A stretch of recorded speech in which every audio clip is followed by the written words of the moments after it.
हम 7 दिन याद कर रहे हैं। भगवान कृष्ण के अवतार को 5242 वर्ष हुए। 5242 वर्ष। जब गीता का ज्ञान दिया उस समय भगवान की आयु शास्त्रों के अनुसार 125 वर्ष थी। उस समय गीता का ज्ञान दिया। तो सृष्टि के वर्णन में ब्रह्मा जी का एक दिन हमारे हजारों वर्षों के बराबर होता है। तो नाभि कमल में जब ब्रह्मा जी की उत्पत्ति हुई तो ब्रह्मा जी ने देखा मैं कहां उत्पन्न हो गया। उस कमल की नाल के छिद्र के अंदर ब्रह्मा जी ने प्रवेश किया, लेकिन उस कमल की नाल का जल में कोई और छोर ब्रह्मा जी नहीं प्राप्त कर सके। जब व्यक्ति किसी चीज की जानकारी नहीं कर सके तो घबराना नहीं चाहिए। उसको आंख बंद करके थोड़ी देर आत्मचिंतन करना चाहिए, भगवान का ध्यान करना चाहिए। ब्रह्मा जी ने भगवान की स्तुति की। ज्ञातोऽसि मेत्य सुचिरान्ननुदेह भाजा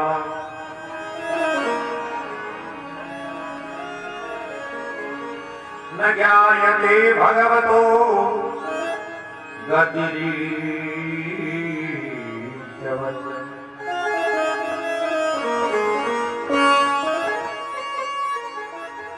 नान्यत्वदस्ति भगवन्नपि तन्न शुद्धम्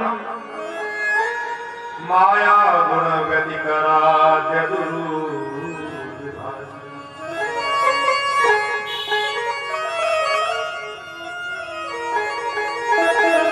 जब भी हमारे मन में कोई शंका हो, हमारे पर कोई संकट हो, उसमें भगवान का स्मरण करना चाहिए।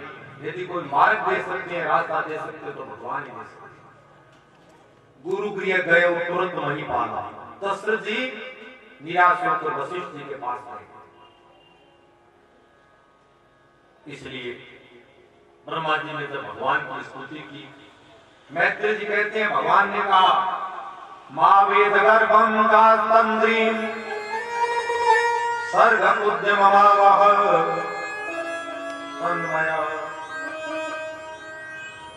तन्मया पादितं यग्रे यन्मां प्रार्थयते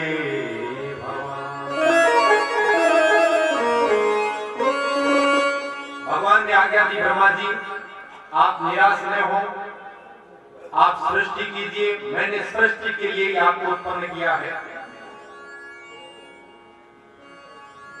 विदुर जी कहते हैं 10 प्रकार की सृष्टि की है ब्रह्मा जी ने।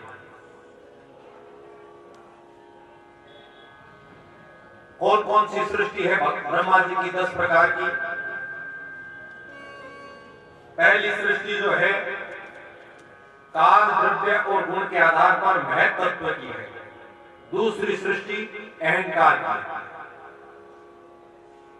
छोटे से छोटे जीव में भी अहंकार है। छोटे से छोटे जीव में, जिसको पाश्चात्य जो मनोवैज्ञानिक है फ्राइड आदि वो इड ईगो सुपर ईगो कहते हैं, भारतीय मनुष्य ने उसको अहंकार कहा। तीसरी सृष्टि है भूत सर्ग की, चौथी इंद्रियों की, पांचवी सात्विक सृष्टि अहंकार की है जिसके अधिष्ठाता देवता हैं। छठी अविद्या की है। अविद्या भी 5 प्रकार की बताई है। संसारे माया कुलोभी पथ पथ मरो बैल की नाई, पथ पथ मरो बैल की नाई, अंत समय पछतायो रे भजन बिना भावे, वो तूने गिरो सुधन भजन बिना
शरणे कदे न हरि गुण गायो कदे न आयो संगा के शरणे कदे न हरि गुण गायो बच बच मरियो खेल की नाई बच बच मरियो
भगवान ने भी सनकादि ऋषियों की बात का अनुमोदन किया।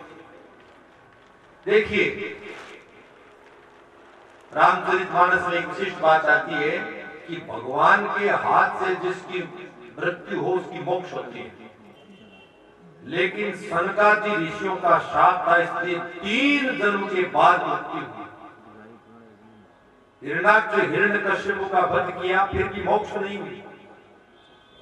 रावण कुंभकर्ण का वध हुआ फिर भी मोक्ष नहीं हुई। तीसरे जन्म में शिशुपाल और दंतवक्र के रूप में जन्म हुआ, फिर भगवान के हाथ से मृत्यु तब मोक्ष। तीसरे जन्म तो शास्त्र की आज्ञा को भी ऋषियों की आज्ञा उल्लंघन कर सकते। सुखदेव जी कहते हैं, हे परीक्षित, सनकादि ऋषियों ने जब शाप दिया, जय विजय का वैकुंठ से पतन हो गया, हिरण्याक्ष का जन्म होने के बाद सारे देवता जब उनसे त्रस्त हो गए, भगवान से प्रार्थना की। भगवान ने कहा, मैं ऐसे जीव के रूप में जाऊंगा जो समुद्र के अंदर भी प्रविष्ट हो सके। इसलिए भगवान ने बड़ा रूप बनाया। देखिए आज भी आप शुक्र पुत्र को देखिए, वो भूमि को सूंघते हैं। सूअर को आज भी देखिए आप, उसकी जो नथुने हैं वो भूमि को सूंघते रहते हैं। आज भी वही भगवान ने जो भूमि की खोज की समुद्र के अंदर से, उसी उपक्रम को आज भी देखा जा सकता है। बड़ा भयानक युद्ध हुआ। भगवान ने पुनः अपने बरामुख में दृष्टांत के आगे भूमि को, जिस प्रकार एक बच्चा गेंद लेकर अपने मुख के अंदर गेंद लेके आए, उसी प्रकार भगवान धरती माता को लेके आए। बोलिए धरती मैया की जय। धरती माता के भी नाम सुनिए, ज्यादा नाम तो नहीं बताऊंगा, 32 नाम सुनिए आप। भू भूमि अचलानंता रसा विश्वंभरा धरा धरा धृत्वी शोणी गिरजा काश्यपिक सिद्धि वसुधा गोत्रा कु पृथ्वी पृथ्वी एव अवनी अवनी मेदिनी मही विपुला गब्बरी धात्री गो इला कुंभिनी भूत धात्री रत्न गर्भा जगती सागरम वराहा। बोलिए धरती मैया की जय। हमारे गोपाल जी गुरु जी हिंदी के व्याख्या से धरती के पर्यायवाची बताए हमें। हिरण्याक्ष का और भगवान बरा का बड़ा भारी युद्ध हुआ। युद्ध के बाद में जब भूमि उत्पन्न हुई, जल से ऊपर आई, तो फिर ब्रह्मा जी की सृष्टि बनी। ब्रह्मा जी की सृष्टि में पुनः वही सात्विक राजस और तामस, अहंकार, तामिस, रंग, तामिस, तम, मोह, भाव, 5 प्रकार की अविद्या, यक्ष और राक्षस, ये भी ब्रह्मा जी की सृष्टि में। यक्ष कौन थे? बोले जो खा जाओ वो यक्ष।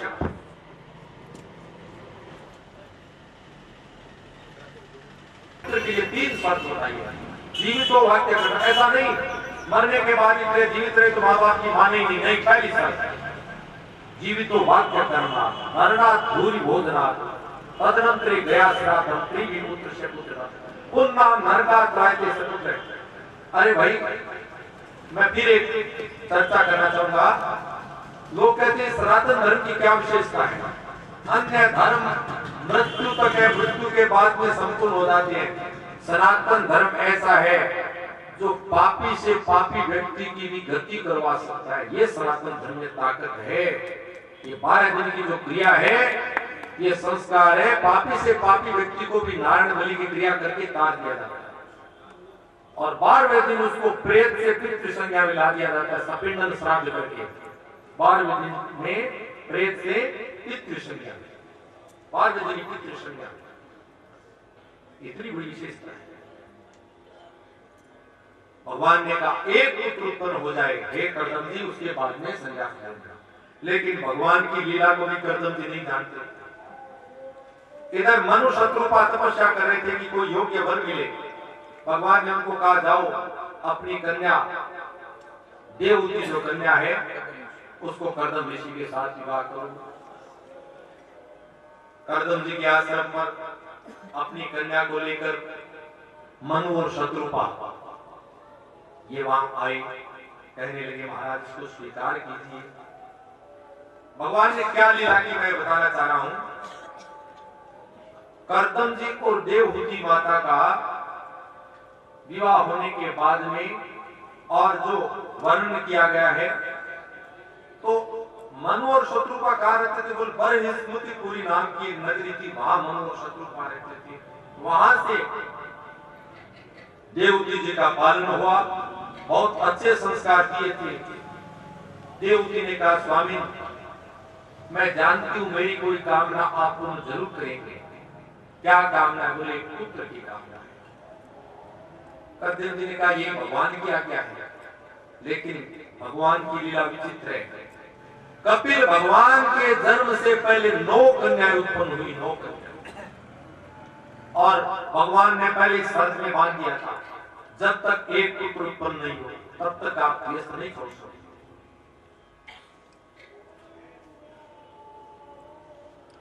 बिंदु सरोवर वहां साधना की। विदुर जी कहते हैं हे महाराज मैत्री जी आगे कपिल अवतार तक की बात को बड़े आप मुझे विस्तार से बताइए। कहते हैं कर्दम जी भगवान के बहुत बड़े भक्त भी थे और तपस्वी भी थे। देवहूति ने कहा महाराज कन्याएं तो उत्पन्न हुई है, लेकिन मां के मन में पुत्र की इच्छा रहती है। पुत्रियां भी मां को प्रिय है, ऐसी बात नहीं है कि पुत्रियां मां को प्रिय नहीं है। और कन्यादान को तो शास्त्र में सर्वोत्तम दान बताया गया, कन्यादान। और कन्यादान में 12 परान 12 अवरान 25 पीढ़ियां केवल कन्यादान से गिरती है। जिसने जीवन में कन्यादान नहीं किया उसकी और सब दान निरर्थक। कन्यादान का बड़ा भारी महत्व है। जिसने हाथ से दान नहीं किया, मुख से भगवान का नाम नहीं लिया, कान से भगवान की कथा नहीं सुनी, उसका शरीर तो जीवित शव के समान का गया है। हाथ वो जो भगवान का पूजन किया करे, है शीश वो जो प्रभु चरण में नमन किया करे। बेकार वो मुख है जो रहे व्यर्थ बातों में, मुख वो है जो हरि नाम का सुमिरन किया करे। हीरे मोती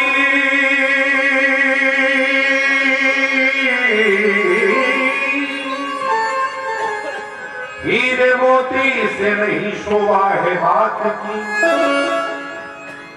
है हाथ जो भगवान का पूजन किया करे, मरकर भी अमर नाम है उस जीव का जग में। प्रभु प्रेम में बलिदान जो जीवन किया करे।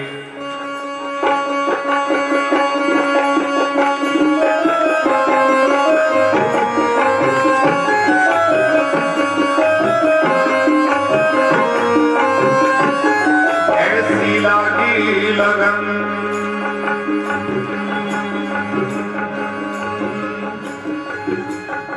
ऐसी लागी लगन, ऐसी लागी लगन, ऐसी लागी लगन, ऐसी लागी लगन, मेरा हो गई मगन, हो गई हरि गुण गाने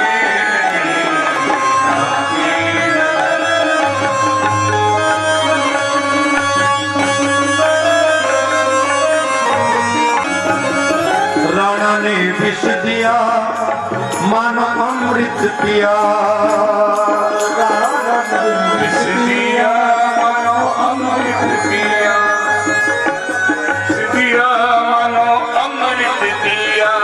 राणा ने विष दिया मानो अमृत पिया, राणा ने विष को अमृत बनाने लगी। वो तो गाली गाली हरि गुण गाने लगे। ऐसी